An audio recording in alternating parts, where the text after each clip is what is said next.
हम गमज़दा हैं, लाए कहाँ से खुशी के गीत, कहाँ से खुशी के गीत। देंगे वही जो पाएंगे इस जिंदगी से हम, देंगे वही जो पाएंगे इस जिंदगी से हम।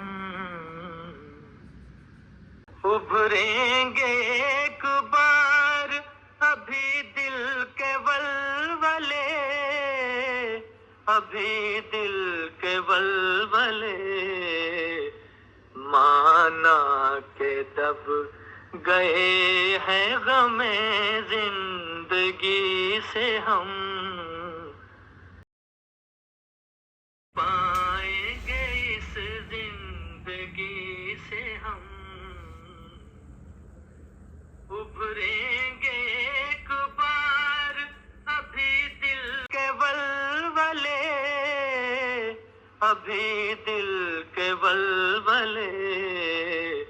माना के दब गए हैं गमे जिंदगी से हम, माना के दब गए हैं गमे जिंदगी से हम।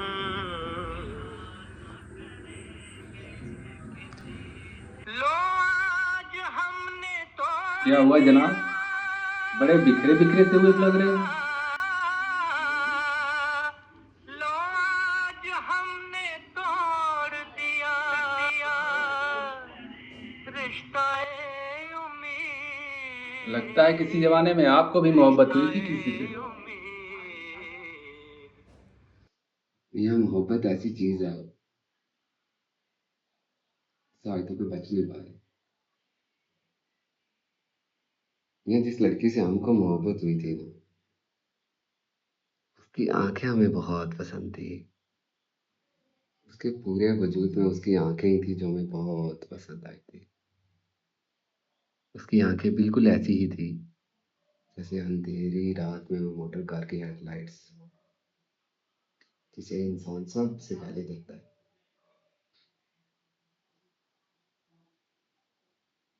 या आप ये ना समझिएगा कि वो बहुत ज्यादा खूबसूरत थी, हरगिज नहीं, बिल्कुल खूबसूरत नहीं थी, लेकिन इसके बावजूद उनमें बेपनाह कशिश थी।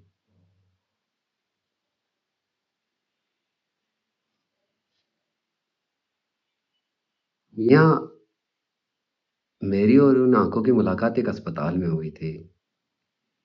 अस्पताल का नाम मत पूछिएगा मुझसे, क्योंकि उससे मेरे इस अफसाने को कोई फायदा नहीं है। बस आप मान लीजिएगा एक अस्पताल था और मैं वहां अपने अजीज को, जो ऑपरेशन कराने के बाद अपनी जिंदगी की आखिरी सांसें ले रहा था, उसे देखने गया था। मियाँ यूं तो मैं तीमारदारी का कायल नहीं हूं, मरीजों के पास जाकर दम दिलासा देना मुझे नहीं आता, लेकिन अपनी बीवी के पहम इसरार पे मुझे जाना पड़ता है ताकि मैं अपने मरने वाले अजीज को मोहब्बत और खुलिस का सबूत दे सकूं। मियाँ यकीन मानो कि मुझे सख्त खौफ हो रहा था।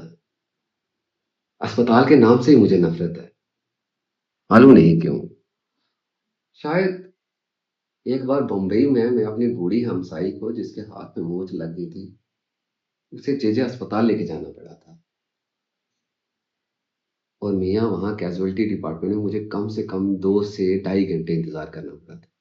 और उस वक्त मैं वहां जिस आदमी से भी मिला, वो लोहे के मानीत सरद और बेहिस था।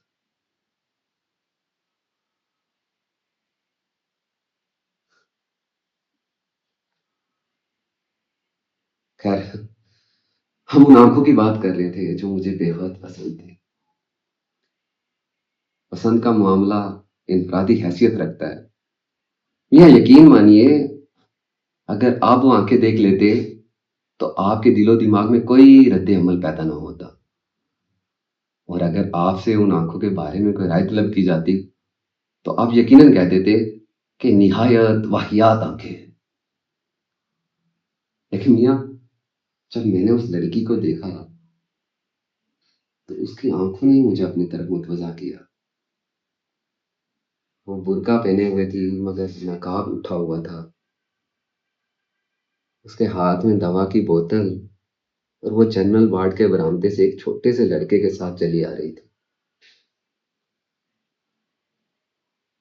जो ही मैंने उन आंखों को देखा, जो छोटी थी ना बड़ी, स्याही थी ना बुरी, नीली थी ना सब्ज, एक अजीब सी चमक पैदा हुई। मियाँ मैं वहां रुक गया, वो भी ठहर गई वहां। तो उसने अपने साथी लड़के का हाथ पकड़ा और बौखलाई हुई बोली कि तुमसे चला नहीं जाता।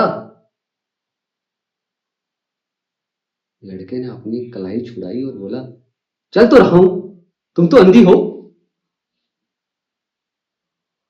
मैंने जब ये सुना तो उसकी आंखों की तरफ फिर से देखा। भैया यकीन मानो, उसके पूरे वजूद में उसकी आंखें थी जो मुझे बहुत पसंद आई थी।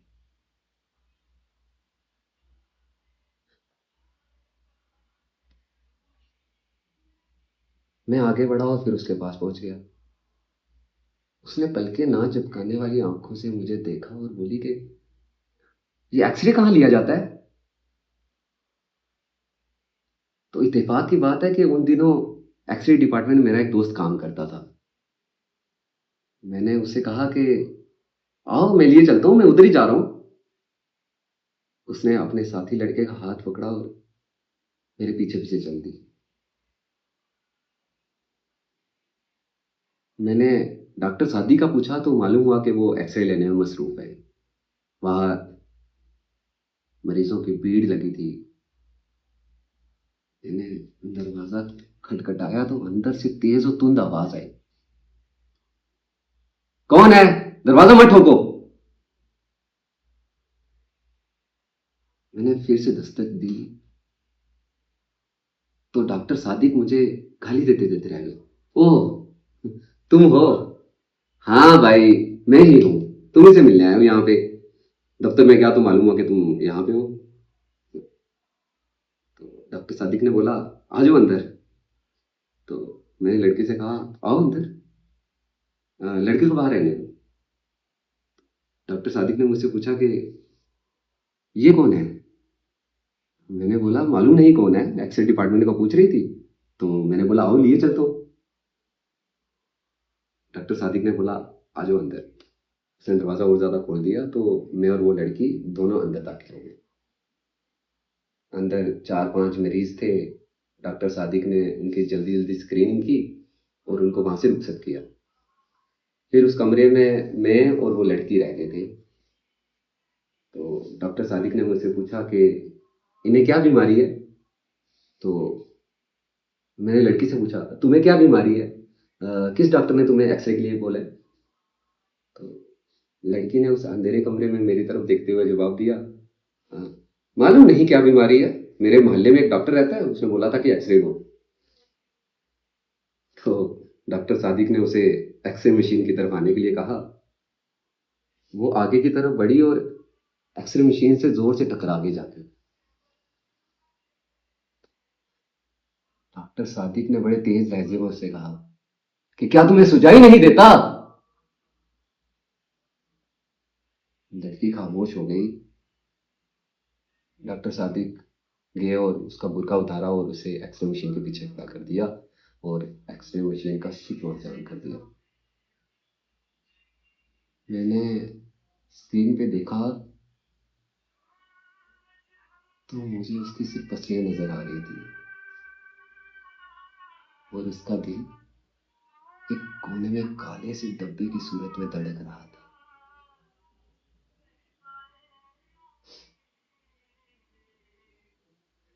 डॉक्टर सादिक ने उसकी 5 से 6 मिनट अच्छे से स्क्रीनिंग की, उसकी हड्डियों और पसलियों को अच्छे से देखा और फिर एक्सरे मशीन का स्विच ऑफ कर दिया और कमरे में रोशनी करके मुझसे मुखातिब हुआ कि छाती बड़ी साफ है। तो लड़की ने मालूम नहीं क्या समझा, अपनी छातियाँ जो कि काफ़ी बड़ी-बड़ी थी, उसको दुपट्टे से दुरुस्त किया और बुर्का ढूँढने लगी वहाँ पे। मैंने देखा तो बुर्का एक कोने में पड़ा हुआ था। वहाँ मेज़ से मैंने बुर्का उठाया और उठा के उसके हवाले कर दिया। डॉक्टर सादिक उसकी उसकी रिपोर्ट लिख रहे थे और उससे पूछा कि तुम्हारा नाम क्या है? तो लड़की ने अपना बुर्का उठते हुए जवाब दिया, जी मेरा नाम हनीफा है। तो डॉक्टर सादिक ने जल्दी से पर्ची पे उसका नाम लिया और उसके हवाले कर दिया। लड़की ने पर्ची ली और कमीज के अंदर अपनी अंकिया में उड़स दी।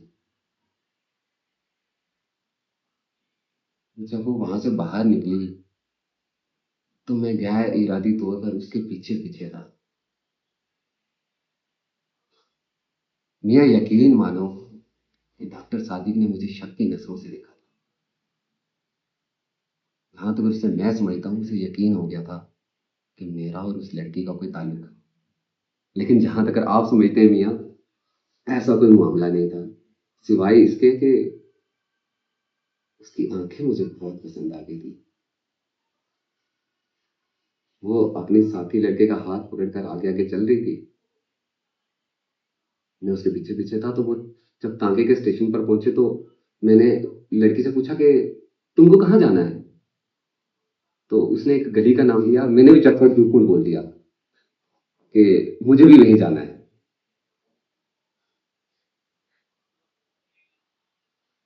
मैंने मियाँ जब उसका हाथ पकड़ के उसे तांगे में उठाया ना, तो यकीन मानो कि मेरी आंखें उस से शीशा का शिकार बन गई थी।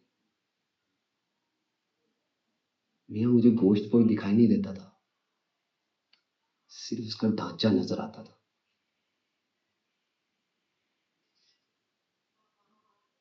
और उसकी आंखें जो साबित तो सलीम थी, जिनमें बेपनाह कशिश थी। मालूम नहीं क्या चीज थी जो उन्हें कशिश का बाइस थी।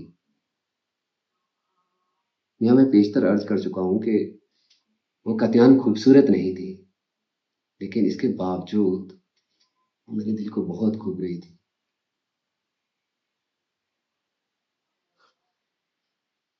मियाँ मेरा दिल चाहता था कि मैं उसके साथ बैठ जाऊं, लेकिन ये सोचकर कि कोई मुझे देख लेगा, मैंने उसके साथी लड़के को उसके साथ बिठा दिया और खुद आकर अगली नशिस्त पर बैठ गया। मेरा नाम शहादत हसन मंटो है। मंटो? ये क्या होता है? कश्मीरियों की एक जात है। अच्छा, हम भी कश्मीरी हैं। हम कुंगदाई से। अच्छा, तो मैंने बोला कि ये तो बहुत बड़ी जात है। तो वो मुस्कुराई। उसकी आंखें और पुरकशिश हो गई।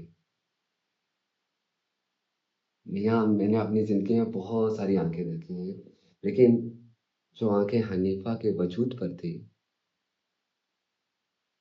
उनमें बेपनाह कशिश थी। मैंने थोड़ी जसारत की और उसके बालों की एक लट जो उसके माथे से लटक रही थी, उसकी आंखों को ढांप रही थी, उसको उंगली से उठाया और सिर पर चश्मा कर दी। उसने बुरा ना माना, तो मैंने और जसारत की और उसका हाथ अपने हाथों में पकड़ लिया। इस पर भी उसने कोई मज़ामत ना की, लेकिन अपने साथी लड़के से मुखातिब हुई कि तुम मेरा हाथ क्यों दबा रहे हो? मैंने झट से उसका हाथ छोड़ दिया और साथी लड़के से पूछा कि तुम्हारा घर कहाँ है? तो लड़के ने उंगली से इशारा किया, ओ उस बाजार में। तांगे ने उधर का रुख किया। बाजार में बहुत भीड़ थी, ट्रैफिक भी मामूल से ज्यादा। तांगा रुक रुक के चल रहा था। चूंकि बाजार में गड़े थे तो जोर जोर से धचके लग रहे थे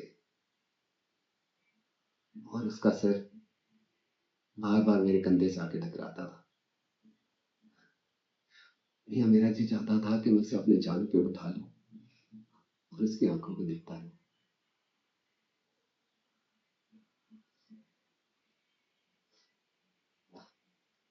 थोड़ी देर बाद मियाँ उनका घर आ गया। लड़के ने तांगे वाले को रुकने के लिए कहा। तांगा वहां रुका और लड़का नीचे उतर गया, लेकिन हनीफा वहीं बैठी रही। मैंने हनीफा से कहा कि तुम्हारा घर आ गया है। तो उसने बड़ी अजीबोगरीब आंखों से मुझे देखा, बोली कि बदरू कहाँ है? मैंने बोला कौन बदरू? तो उसने बोला वही जो लड़का मेरे साथ था। मैंने उस लड़के की तरफ देखा जो तांगे के पास ही खड़ा था, तो मैंने कहा ये खड़ा तो है। तो उसने कहा बदरू मुझे उतार तो दो। बदरू ने उसका हाथ पकड़ा और बड़ी मुश्किल से नीचे उतारा। यह मैं सख्त मुतायर था। पिछली नशिस्त पर जाते वक्त मैंने बदरू से पूछा कि बदरू इन्हें क्या तकलीफ है, ये खुद नहीं उतर सकती? तो बदरू ने जवाब दिया कि जी नहीं, इनकी आंखें खराब हैं, इन्हें दिखाई नहीं देता। दिल के वलवले, अभी दिल के वलवले, माना के दब गए हैं गमे जिंदगी से हम।